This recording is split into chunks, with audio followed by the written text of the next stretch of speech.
Siapa saja yang menjadi sasaran kemarahan? Nah, oke, yang pertama nih yang paling cepat mudah marah itu adalah biasanya bos kepada pegawai. Kenapa? Karena dia merasa punya kuasa. Dia merasa punya kewenangan. Oh, saya nih bosnya, saya yang menggaji kamu.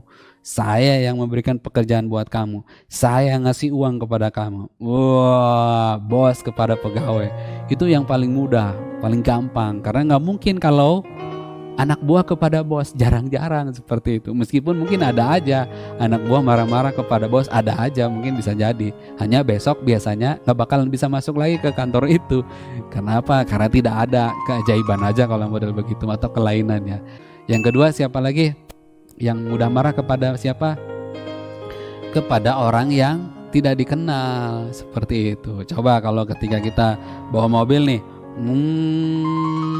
bisa, atau bawa motor, misalkan, terus pas di jalan si motornya kesenggol dikit, ting, seperti itu. Wow, siapa nih? Ketika mau marah, dia masih pakai helm, kita juga masih pakai helm. Wah, kita udah siap nih mau marah. Pas dibuka helmnya, ternyata orang ini kita kenal, misalkan ya tetangga sebelah nih, ternyata misalkan yang tadinya mau marah-marah nggak jadi. Nah, seperti itu. Jadi biasanya adalah orang yang cepat mudah marah itu kepada orang yang tidak dikenal, sahabat-sahabat sekalian.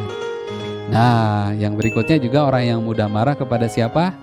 Orang yang kuat kepada orang yang lemah. Orang yang dia merasa jagoan, dia merasa hebat, dia merasa jago, dia merasa kuat, dia merasa pokoknya saya bisa ngalahkan dia. Wah, itu kalau marah tuh enak aja sih, enaknya, karena tahu lah badannya kecil, dia badannya gede, sih yang badannya gede kepada yang badannya kecil, wah siapa nih? Nah, seperti itu. Belum apa-apa juga, wah seperti ini. Nah, hati-hati ya, orang yang kuat kepada yang lemah itu mudah untuk memarahi atau menyampaikan kemarahannya, seperti itu. Nah, siapa lagi yang mudah marah? Orang yang merasa pintar kepada orang yang bodoh, seperti itu ya. Atau orang yang merasa bodoh lah, biar seimbang.